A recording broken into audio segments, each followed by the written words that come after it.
A paz do Senhor, povo de Deus, que Deus abençoe sua vida. Aqui quem está falando é sua irmã em Cristo, pastora Priscila Cavalcante. E hoje eu vim aqui para compartilhar com os irmãos algo que o Senhor me deu em sonhos. E eu não ia nem falar, porque eu iria falar somente na minha igreja, a qual a gente pastoreia.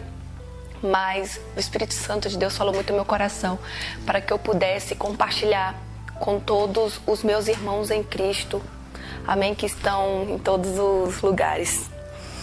Aleluias. Apocalipse capítulo 22, versículo 17.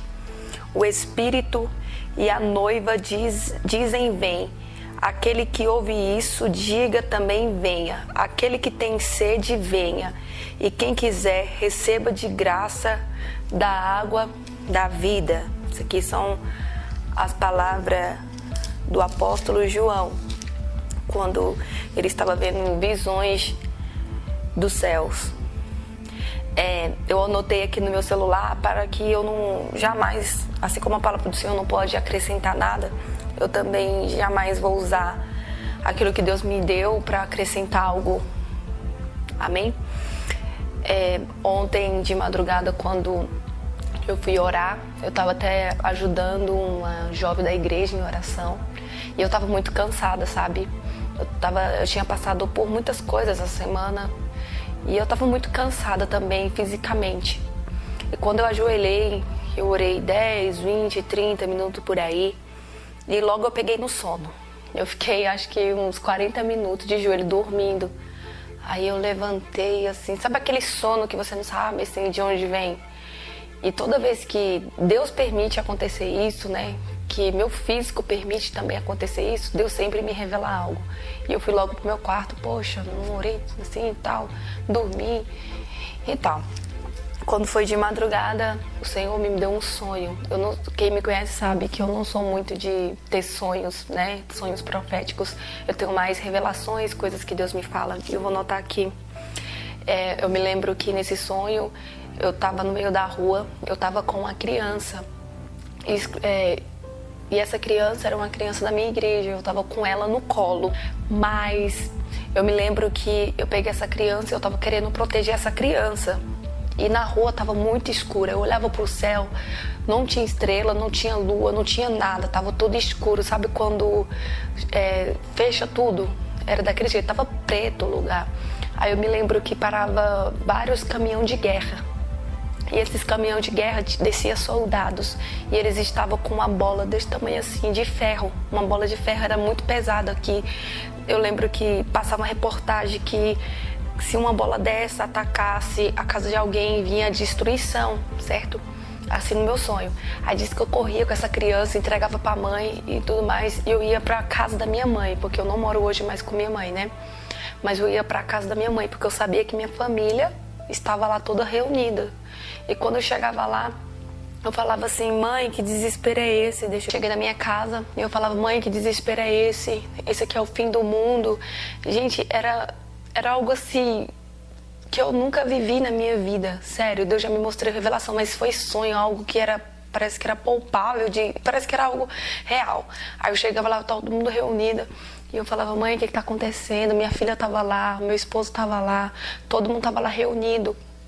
E só estava a pessoa da minha família, não tinha mais ninguém da minha igreja, não tinha mais ninguém conhecido, era só pessoa da minha família. Aí eu lembro que eu falava assim, mãe, e agora o que vai ser da gente? Aí começava a passar reportagem, era muito grito, e nós começávamos a escutar a casa sendo destruída. Aí eu falava assim, mãe, e se essa bola atacar aqui na nossa casa? Aí ela falava comigo, não, Priscila, essa bola só vai atacar minha casa que não está vigiando e nem orando. Então fique tranquila. Aí naquele mesmo momento, eu olhava para minha filha e falava assim, minha filha, como vai ser? Minha mãe falava assim, calma, ela é uma criança. Ela é apenas uma criança. Aí vinha aquela passagem que quando Salomão disse que feliz é aqueles que nem mesmo nasceram. E eu começava a falar, assim, porque nesse sonho era como eu estivesse querendo ficar grávida, sabe? Aí eu falava assim, meu Deus, ainda bem que eu não tive outro filho. Agora o que vai ser da minha família, dos meus parentes que estão afastados de ti? Porque nós estávamos como fosse no início da tribulação, da grande tribulação, sabe? Foi uma coisa assim, terrível, um horror terrível. Lembro que minha mãe falava bem assim pra mim: calma, Priscila, vamos continuar orando, vamos continuar buscando a presença de Deus, porque nossa casa não vai ser destruída. Mas aqueles que não estão em oração e nem vigilante, infelizmente eles não vão suportar. E eles vão cair na cegueira espiritual, vão cair na apostasia dos últimos dias, vão estar tão distraído com as coisas do mundo que não vai ter tempo nem de pensar em Deus. E aí que vai vir um arrebatamento. E naquele desespero todo, eu via como fosse uma luz muito forte, que como tivesse eu senti, irmão, eu senti. Eu falo aqui perante o Senhor, eu senti como fosse acontecer o arrebatamento no meu sonho, porque foi algo tão real, como eu comecei a ver o céu se abrindo, e era uma coisa muito linda, eu sabia que Deus iria nos proteger. Foi quando eu acordei e vi que era somente um sonho, certo? E Deus, ele falou comigo, né?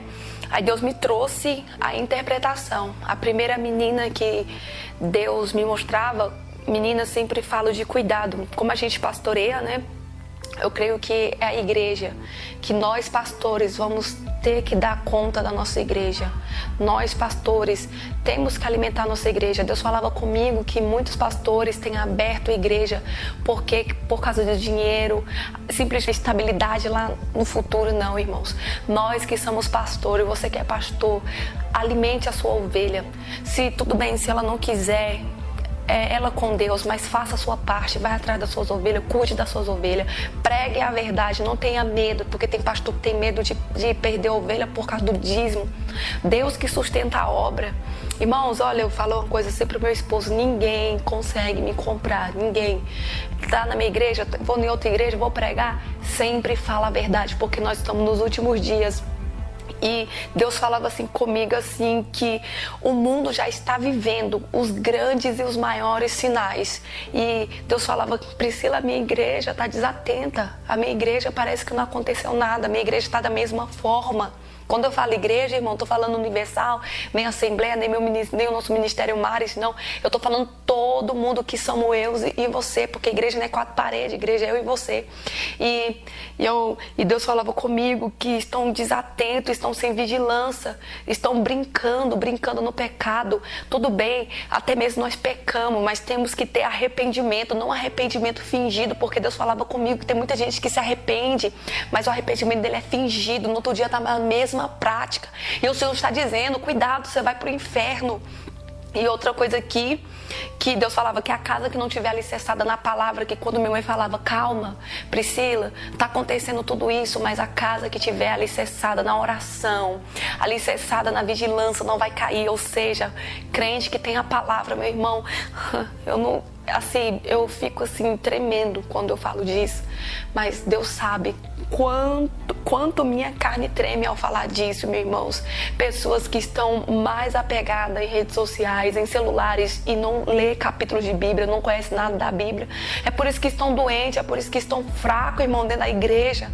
Vigia, irmão, começa uma vida de oração dentro da sua casa, com a sua família, faça culto doméstico. Mas a casa que estiver firmada, Deus falava comigo, ela vai permanecer, viu? Deus falava comigo assim, que nesses últimos dias o Senhor já está preparando a sua noiva para encontrar com Ele. Deus falava também comigo que esse grande desespero que eu via, sabe, é como que algo mais forte iria vir sobre o Brasil e sobre o mundo.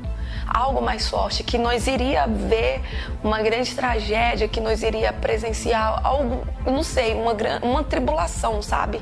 Mas depois disso, Deus iria derramar um avivamento muito forte para que pudesse levantar sedentos, levantar pessoas para pregar o evangelho em pouco tempo.